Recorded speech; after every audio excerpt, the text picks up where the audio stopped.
गुरुजी राधे राधे। राधे राधे।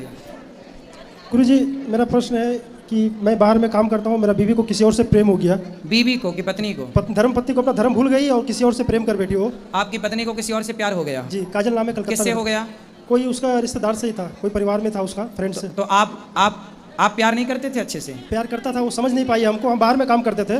काय में? बाहर बेंगलोर में काम करते थे। बाहर काम करते थे। अभी पत्नी को किसी और से? बच्चे हैं? 2 बच्चे हैं। तो अभी मैं सब छोड़ के आ गया, तो कहीं हम पाप तो नहीं कर दिए? अरे भाई, आजकल पत्नियों को क्या हो रहा है, रोज ये खबर सुनने को मिल रही है, पत्नियों को किसी और से प्यार हो रहा है। अभी तक पति समस्या में थी, अब पत्नियां चली गई, तो कहीं पाप तो मेरे से नहीं हो गया? 2 बच्चों को मैं छोड़ के आ गया। प्यार उसने किया है, पाप उससे लगेगा, तुम्हें काहे का पाप? तुम करते हो किसी और से प्यार पत्नी की सेवा? फिर ठीक है, तुम सही हो, लेकिन पत्नी को ले आना, कभी हम समझा देंगे। तो उसके साथ रहती है कि चली ही गई कि आपके साथ रहती है? अभी रहती है मायके में। अब बोलती है कि ऐसा नहीं होगा दोबारा, लेकिन अब हम रहना नहीं चाहते उसके साथ। क्यों? कोई कलंक एक लगा दिया ना, कलंक लग गया ना। कोई बात नहीं, पत्नी की देखो गलती है उसकी, स्वीकार कर ली उसने। गलती तब तक गलती मानी जाती है जब तक व्यक्ति स्वीकार नहीं करता। यदि स्वीकार हो गया और फिर सुधार हो गया तो अच्छा है, उसे स्वीकार करो आप। ठीक है, चलो। राधे राधे गुरुजी। राधे राधे। आपसे मेरा एक क्वेश्चन है कि जो शादी के पहले और शादी के बाद हाँ, उनका निधन हो जाता है, तो उनकी आत्मा की शांति के लिए क्या किया जाए? उनके लिए जो भी आप करना चाहें, दीन दुखी को भोजन, प्रसाद, भागवत जी के पाठ, गया श्राद्ध, जो आपका मन है। तो उनसे उनकी आत्मा को तृप्ति मिल जाती है, शांति आत्मा मिल नहीं, जाती? सूक्ष्म शरीर होता है। वह सूक्ष्म शरीर ही पाप पुण्य के चक्र में उलझता है। वही सूक्ष्म शरीर को पुण्य की आवश्यकता पड़ती है, इसलिए कहते हैं पुण्य करो, पुण्य करोगे तो मुक्ति मिलेगी। मीरा जी कहती हैं, पायो जी मैंने राम रतन धन पायो, राम नाम के धन से ही कल्याण होगा। जो मेरे रिश्तेदार हैं, मुझसे रिलेटेड है, उनका निधन हो गया है, तो उनके लिए अभी क्या करें? तो कि उनको मतलब मेरा उनके भाई बच्चे, उनके बेटा है? नहीं है।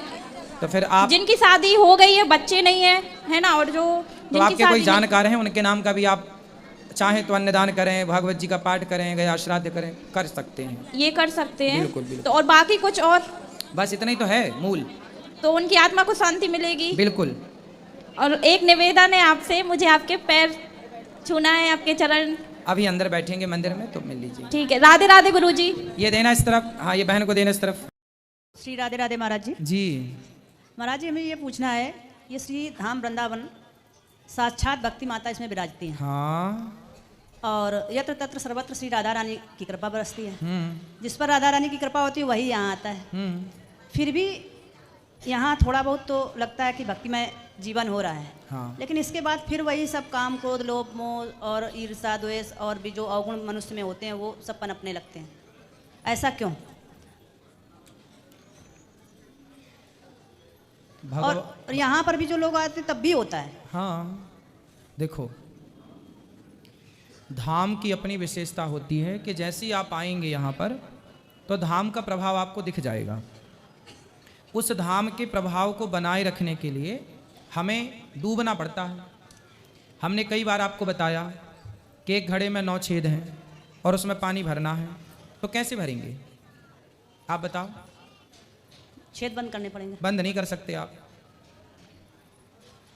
भरो, पानी में घड़ा ही डाल दें। हाँ, पानी में डुबा दो तो निकलेगा नहीं पानी। ऐसी शरीर है घड़ा, हमारा शरीर क्या है? घड़ा। इस घड़े में भी 9 छेद हैं, नवद्वारी पुरे देही। हमारे शरीर में 9 छेद हैं, 2 आँख, 2 कान, 4, 2 नाक, 6, 1 मुंह, 7 मूत्र द्वार और मल द्वार, टोटल 9 छेद हैं शरीर में।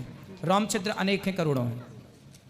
अब हम कथाएं सुनते हैं एक कान से, तो शरीर में इतने सारे छेद हैं, कहीं ना कहीं से सुनी बात निकल गई। अब क्या करना है कि आप कह रहे हैं काम क्रोध लोभ मोह ना सताएं, उसके लिए करना ये पड़ेगा, अपने आप को कथा के अमृत में, कथा में, भगवत चिंतन में डुबा देना पड़ेगा। डूब जाइए। जो डूब गए वो भर गए, जो नहीं डूबे तो आप 9 छेद वाले घड़े को पानी से जैसे ही निकालेंगे फिर खाली हो जाएगा, इसलिए उसे डूबे रहने दीजिए। तो जो सत्संग में डूबा रहेगा, अभी देखो आप 3 घंटे कथा सुनती हो, आज आपने सुना? अभी आए, अभी कल सुनना। जब आप 3 घंटे कथा सुनेंगे तो उन 3 घंटों में ना आपको काम सताएगा, ना क्रोध सताएगा, ना लोभ सताएगा, ना अभिमान सताएगा। मतलब 3 घंटे आप डूब गए तो 3 घंटे के लिए बच गए चीज़ों से। ऐसे 24 घंटे के लिए डूबना पड़ेगा, तो हमेशा 24 घंटे के लिए। अभी तो आप सिर्फ 3 घंटे के लिए बचते हैं। आप बताइए, जब घर में भी आप कथा सुनते हैं कथा।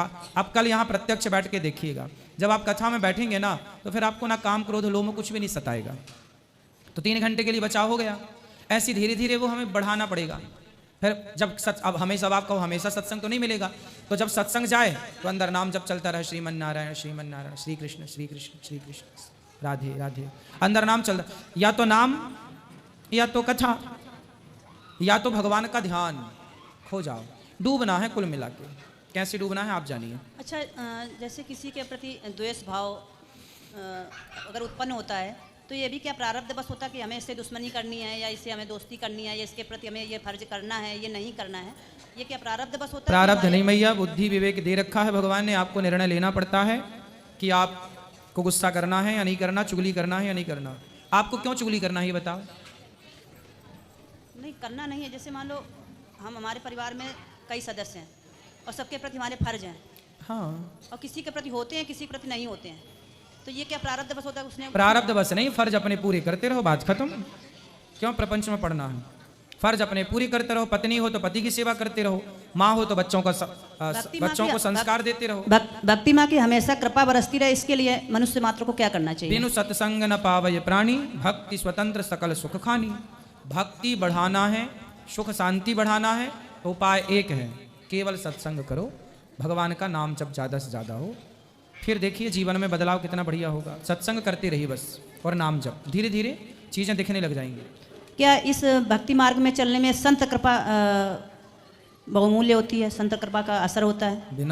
बिना संतों की कृपा के कैसे आप भक्ति कर लेंगी? फिर जैसे संत के पास, संत लोग की वाणी कहते हैं कि हमारे आशीर्वाद देने से आपकी भक्ति नहीं बढ़ेगी। संतों के आशीर्वाद, हमने क्या बोला? सत्संग करो, तो सत्संग संत ही कराएंगे ना जी। तो सत्संग करना है। आशीर्वाद क्या है? ऐसे हाथ उठाना आशीर्वाद मानते हैं आप लोग। कुछ लोग तो गुरुजी का हाथ पकड़ के जबरदस्ती रख लेते, भले वो हाथ घूम जाए टूट जाए गुरुजी का। अब लोग इसी को आशीर्वाद मानते हैं। अब गुरुजी चल रहे हैं, लोग पाँव पकड़ लेते, भले गुरुजी मुंह के बल गिर जाए, दांत टूट जाए गुरुजी के, उन्हें कोई मतलब नहीं, उन्हें तो गुरुजी के पाँव मिलने चाहिए। तो भाई ये अंधश्रद्धा है, ये मूर्खता है। तो सच्ची संत कृपा कैसे मिलेगी? सत्संग करते रहिए। सत्संग जब आप निरंतर करेंगे तो सत्संग से गुरु कृपा भी हो जाएगी और भगवत कृपा भी हो जाएगी।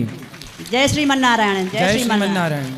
गुरुजी राधे राधे। जी गुरुजी, मेरा एक क्वेश्चन है। मुझे स्कूल में एक प्रोजेक्ट मिला था जिसमें ना मुझे एक कोई मूर्ति बनानी थी, तो वो ना मूर्ति मुझसे ना टूट गई, तो उसको दोबारा मैं जोड़ के बनाऊं या फिर दूसरी बनाऊं? जोड़ के बना सको तो जोड़ के, वरना फिर से जो आपको सुविधा लगे वो।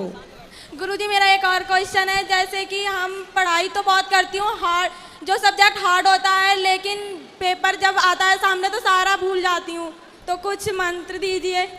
मंत्र यही है कि याद रखना सीखिए। याद कैसे रखा जाए उपाय बताता हूँ। सुबह नाश्ते में अंकुरित अनाज खाओ। क्या खाओगे? अंकुरित अनाज, चने दाल अंकुरित करके। दूसरा, सुबह कम से कम 5 मिनट 7 मिनट तक शीर्षासन करना सीखिए। कौन सी आसन? शीर्षासन। हाँ, सिर के बल खड़े होना सीखिए। इससे आपकी याददाश्त अच्छी होगी, भूलने की बीमारी समाप्त हो जाएगी। और गुरुजी, मुझे ना मेरे अंदर ना कॉन्फिडेंस की कमी है, तो इसका मैं क्या करूं? जैसे भी टीचर भी कोई सवाल पूछती है ना तो हाथ पैर कांपने लगते हैं। अभी आपसे भी बात कर रही हूँ तो हाथ पैर कांप रहे हैं। कोई बात नहीं, कांपने तो बात तो कर ही रही हो ना। तो मतलब डर लगता है, तो इसका कुछ? कोई बात नहीं, डरने की जरूरत नहीं है। झांसी की रानी बनो, डरो मत, ठीक है? गुरुजी राधे राधे। राधे राधे। राधे राधे गुरुजी। जी, आपके चरणों में कोटि कोटि प्रणाम। खुश रहिए। गुरुजी, आपके चेहरे में बहुत दिव्यता है। इतने सारे लोग आपके चरणों में खिंचे आते हैं, और मैं आपसे कहना चाहती हूँ कि मैं वृंदावन को रोजाना ध्यान करती हूँ। मेरी बस यही आखिरी इच्छा है कि मैं नित्य वृंदावन में प्रवेश कर सकूँ। बस आपका आशीर्वाद चाहिए। ध्यान लगाया करो, हो जाएगा। ध्यान तो लगाती हूँ, बस आप अपना आशीर्वाद दे दो ऐसे। धन्यवाद गुरुजी। खुश रहिए। राधे राधे गुरुजी। हाँ, आपके चरणों में मेरा कोटि कोटि प्रणाम। खुश रहिए। गुरुजी, आप हमारे सबके लिए बहुत प्रिय हैं। गुरुजी, गुरुजी, हमारी सासू माँ आपकी बहुत बड़ी फैन है। वो आपको बहुत प्यार करती है। वो कहती है कि ये हमारे बेटे जैसे हो। बिल्कुल, हम बेटे ही हैं आप सबके। जी जी गुरुजी, ये हमारा बेटा है। आपसे कुछ पूछना चाहता है। पूछिए। राधे राधे गुरुदेव। आराम से, माइक ना फाड़ दो। आपके चरणों में मेरा सहस्त्र प्रणाम। जी, मैं दिख रहा हूँ आपको? हाँ हाँ, हाँ गुरुदेव, कह रहा हूँ मेरा एक प्रश्न है। बोलो। कह रहा हूँ कि मेरे को ना मोबाइल एडिक्शन ज़्यादा है, वो मैं छुड़ाना चाहता हूँ। बहुत प्रॉब्लम फेस किया हूँ मैं। तो छोड़ दो ना। बहुत प्रॉब्लम आ रही है इसमें, मैं छोड़ नहीं पा रहा हूँ। मतलब एक दो बार छोड़ भी दूँ तो फिर दोबारा लत जो मार जाती है। तो आप अपने आप को कंट्रोल करिए और अपनी हर बुरी आदतों को छोड़िए। आप ही तो छोड़ सकते हैं। करने से सब होगा। यदि अच्छा। आपकी इच्छा शक्ति मजबूत है और आप ठान लें तो आप सब कुछ कर सकते हैं। अच्छा तो गुरुदेव। आपको ठान लेना है, ठीक हाँ है? जी गुरुदेव। गुरुदेव एक आशीर्वाद दे दो खुश रहिए। कि 11th पास हो जाऊं बस। खूब मेहनत करोगे तो पास हो जाओगे। खूब हाँ, पढ़ाई गुरुदेव करो। मेरी बहन है, ये भी पूछना चाहती है। राधे राधे गुरुजी। राधे राधे। मेरे चरण, आपके चरणों में मेरा कोटि कोटि प्रणाम। खुश रहिए। गुरुजी मैं ये पूछना चाहती थी कि मतलब मैं पढ़ाई में बहुत मेहनत करती हूँ, मतलब इतना पढ़ती हूँ, उसके बावजूद भी मतलब मेरे नंबर नहीं आते, रात रात पढ़ते हैं, और जो हमारे साथ के होते हैं वो 2-2 घंटे पढ़ के भी फर्स्ट आते हैं। तो आप पढ़ाई ना रटने वाली मत पढ़ो, समझने वाली पढ़ो। पढ़ाई बहुत को कोशिश रटा ना करते हैं। जाए, समझा जाए। यदि आप समझना स्टार्ट कर देंगे तो आपको रटने की जरूरत ही नहीं पड़ेगी और आप नंबर अच्छे लाएंगे। जी ठीक है? शीर्षासन हाँ। किया करो, ठीक है। अंकुरित अनाज खाया करो। बेटा इस तरफ भी माइक ले आना, इस तरफ भी और इस तरफ भी। राधे राधे गुरुजी। जी मैं महाराष्ट्र से आई हूँ, मुक्ताई नगर से। मेरा प्रश्न ये है कि मैं बहुत लोगों की मदद करती हूँ, तो भी वो मुझे गलती समझते हैं, यानी गलती बोलते हैं भाई। क्या मदद की आपने? पैसों की मदद किसको की? बहुत सारे लोगों को की, कितना पैसा दिया? तो भी बहुत 19 लाख रुपए गया मेरा। अच्छा हाँ, तो दवाखाने। अभी और पैसे हैं? नहीं, ऐसे मैं दूसरी तरफ से लाके मदद की सर। नहीं, और पैसे हो तो और दे दो, हम यहाँ बता देंगे। मेरे पास आएंगे तो मैं जरूर दूंगी। सुनो, कलयुग है ये, हाँ ना, समय के हिसाब से चलना सीखो। वही तो। आजकल लोगों को रोटी की मदद तो करो, पानी की मदद तो करो, पर किसी को पैसे की मदद आजकल आप करोगे, करना अच्छी बात तो है, लेकिन लोग लेते हैं और फिर देते ही नहीं। झूठा। आजकल इतनी ही मदद करो पैसे की, ये सोच के दो कि अब ये पैसा वापस नहीं आना। यदि पैसा वापस नहीं आना आप ये सोच कर दे रहे हैं तो आप दे दो। आपने ये सोचा कि मैं दे रही हूँ तुम्हें, तुम भी देना मुझे वक्त पर, वो बिल्कुल ना देगी। आजकल के खून ऐसा हो गया है लोगों का। हाँ, लोग बेईमान हो गए हैं। मेरे पति बोलते थे भाई संभल जा तू, मैं बोलती थी नहीं अभी उनको जरूरत है, मदद करो, पर उन्होंने गलत फायदा उठा लिया। दुनिया ऐसी ही है। हाँ, भगवान का नाम लेके झूठ बोल के पैसा लिया। इसलिए आगे से मत देना। नहीं, अभी नहीं दूंगी। आगे से कोई कहे कि जहर खाना है तो सेल्फास ला के दे दो भैया, ले चलेगा। पैसे नहीं देंगे। चलेगा, धन्यवाद गुरुजी। क्या चलेगा? सेल्फास दोगी? नहीं, वो तो नहीं दूंगी, पर पैसा नहीं दूंगी। मैं बोलूंगी खाना खा के जाओ, पर हाँ। पैसा मत मांगो। भर पेट खाओ, भर पेट खाओ, जो कहोगे वो खाओ, वो खाओ, लेकिन तुम बोलेंगे वो पैसे नहीं। पैसा नहीं दोगे। हाँ गुरुजी, धन्यवाद गुरुजी। बिल्कुल राधे गुरु जी। जी। गुरु जी मैं किसी प्रकार का नशा वगैरह या शराब स्वरूप कुछ भी नहीं लेता, फिर जी घर पे जाता हूँ ना, घर के शक करते हैं, तो उनका शक कैसे दूर करूँ? आप नशा करते हैं? नहीं जी, कुछ नहीं करता मैं। क्या प्रश्न है फिर? नहीं करता, घर के शक करते मेरे ऊपर। नशा करने की इच्छा करती है? शक करते हैं घर के। अच्छा, कौन करता है? सभी करके। शादी हो गई आपकी? नहीं जी, शादी नहीं हुई है। तो कौन करता है ये जी संदेह? माता जी करती है। क्या कहती हैं? जी नशा करके आया, तेरी चाल ऐसी वैसी हो रही है, ऐसी बात ऐसे कहते हैं जी।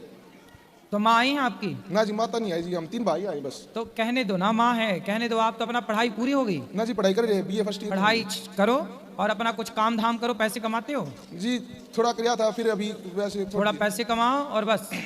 माँ क्या कह रही है इस पे ज्यादा ध्यान न दो, माँ बाप की सेवा करते रहना बस। ठीक है जी गुरु जी, धन्यवाद। गुरु जी के चरणों में कोटि कोटि प्रणाम। गुरु जी बोलो। श्रीमन नारायण। जय श्रीमन नारायण। सर गुरु जी मेरा प्रश्न ये था कि जैसे भगवत गीता में बताया गया है ओम तत् और सत, इसी के माध्यम से जब अगर व्यक्ति मरणासन पर रहता है तब ही उसे मोक्ष की प्राप्ति मिलती है, तो गुरु जी फिर और भी नाम जप करने से उससे हो सकता है क्या? सब नाम अपनी जगह उत्तम है, सब नामों की महिमा है जी। किसी जगह इस नाम की महिमा है तो किसी जगह राम नाम की, तो किसी जगह नारायण नाम की, किसी जगह कृष्ण नाम की। सभी नाम की अपनी अपनी महिमा है जी। सभी नाम श्रेष्ठ हैं, जपो जी। और गुरु जी एक प्रश्न और था इसमें कि जब भगवान कृष्ण ने बताया था कि उत्तर नारायण के शुक्ल पक्ष के अंदर ही मोक्ष की प्राप्ति होगी, तो उसका क्या रहस्य है? किसकी? भीष्म पितामह की? नहीं, भगवान कृष्ण ने गीता में उपदेश में बताया हुआ है क्या कि शुक्ल पक्ष और जब भी व्यक्ति का मरणासन होगा दिन के उजालों में, तभी वो व्यक्ति के मोक्ष मिल सकता है। या तो फिर कृष्ण पक्ष में रात के अंधेरे में मरता है यानी व्यक्ति, तो मोक्ष नहीं मिलेगा। देखो, पुण्यात्मा चाहे शुक्ल पक्ष में मरे या कृष्ण पक्ष में, उत्तरायण में मरे या दक्षिणायन में, भगवान का भक्त है तो उसके लिए कोई बंधन नहीं है कहीं भी। और पापी कभी भी मरे उससे कष्ट भोगना ही है। सही। फिर इसलिए पक्ष का अपना अपना कर्म धर्म होगा, लेकिन भक्त अपना भक्ति के बल पर, भगवान की कृपा के बल पर मोक्ष पाता है, कोई उजेला और अंधेरा पक्ष के बल पर नहीं। जी गुरु जी, धन्यवाद। प्रणाम पंडित जी। जी मैया। मैं लॉकडाउन से आपका भागवत सुन रही थी पंडित जी, तो आज मेरी जीवन इतना समर्थ हो गए पंडित जी कि मैं बता नहीं सकती। आप मेरे लिए भगवान हो, मार्गदर्शन हो। आप मेरे बच्चों पर ऐसी कृपा बनाए रखना। खुश रहिए। 15 साल का केस चल रहा था, मेरे सास ससुर मेरे घर से निकाल दिए थे पंडित जी। दोनों छोटे छोटे बच्चे लेके मैं बहुत परेशान थी। लॉकडाउन में आपका मैं भागवत सुनी हूँ, तो आज मेरे बच्चे के पास पानी का जो फिल्टर कंपनी होता है वो है, जमीन जायदाद सब मिला पंडित जी। आपका एहसान मैं जिंदगी भर नहीं भूलूंगी। मेरे लिए आप कान्हा जी हो। भगवान सुखी रखें सदा। अब मेरे बच्चे को यहीं से आशीर्वाद दे दीजिए पंडित जी। खूब मैं आशीर्वाद। बिलासपुर छत्तीसगढ़ से आई हूँ। तो पानी फिल्टर करते हैं? जी मेरे बच्चे लोग करते हैं सर। पानी? जी पानी का फिल्टर कंपनी हो गया सर आपकी कृपा से। तो समुद्र का पानी फिल्टर करके मीठा कहाँ नहीं बनाते हैं? नहीं मेरे कान्हा जी आप ही हो। मैं देखी हूँ आपको, हर रोज टीवी में देखती हूँ पंडित जी। चलो भगवान आपके बच्चों को खूब काम दें, खूब तरक्की दें, खूब यश दें, खूब तरक्की दें। जी और सुनिए ना पंडित जी, मैं पोथी पाठ करवाना चाहती हूँ, उसके लिए क्या करना होगा? इनके पापा के नाम में बात कर लीजिएगा अंदर चल के। अभी पीछे बात कराओ छोरा से। किससे बात करनी है? ये बच्ची से बात कराओ। राधे राधे गुरुदेव। हाँ बेटा राधे राधे। गुरुदेव मेरा प्रश्न ये है कि हमारे लड्डू गोपाल जी छोटे से, उनका हाथ टूट गया है। क्यों टूट गया है? मतलब जो मेरी मामी है ना, वृंदावन से आते वक्त उनने गिरा दिए थे। अच्छा तो अब उनको घर पे रखे रहो, सेवा के लिए पूजा के लिए दूसरे ले लो, दर्शन उनके करते रहो। नहीं उनका हाथ जोड़ दिया है। ठीक है फिर मतलब हमें कुछ मतलब वो उनके दर्शन करते रहो। खंडित मूर्ति की पूजा नहीं होती ना, तो आप दूसरे लेके उनकी सेवा करो, उनको केवल दर्शन के लिए घर पे रखे रहो। ठीक है? चलो ये ऐसे बोलिए। राधे राधे गुरुजी, आपके चरणों में दंडवत प्रणाम गुरुदेव। मैं नरसिंहपुर से आया हूँ गुरुदेव। आपसे एक सवाल था कि रामायण में लिखा है सुर नर मुनि सबकी यह रीति, स्वार्थ लाख करे सब प्रीति। तो गुरुदेव मेरा ये सवाल था, सुर नर मुनि मतलब देवताओं का हमसे क्या स्वार्थ रहता है गुरुजी, ये समझाइए आप मुझे। सुर नर मुनि जन की यह रीति। सुर मतलब देवता जी। देवताओं का भी बड़ा स्वार्थ रहता है ना जी। देवताओं का स्वार्थ था तब ना गौतम ऋषि की नारी अहिल्या के पास देवताओं के राजा इंद्र आए थे। जी। आप कोई पूजा करते हैं जी, और यदि आसन के नीचे जल छोड़कर इंद्राय नमः नहीं कहते जी, जी, जी। तो आपकी पूजा का पुण्य इंद्र ले जाते हैं। जी। तो वो स्वार्थ तो है ही ना उनका। जी जी तो स्वार्थ के बिना तो देवता भी भगवान के पास बिना स्वार्थ के थोड़ी जाते हैं। जी। जब देवताओं को राक्षस लोग अच्छा मारते हैं टिनपा, जी। तब देवता भागते हैं, हे प्रभु रक्षा करो रक्षा करो, जी तब जाते हैं। बिना पिटाई के तो ये भी भगवान के पास नहीं जाते। जी। राधे राधे गुरुदेव जी।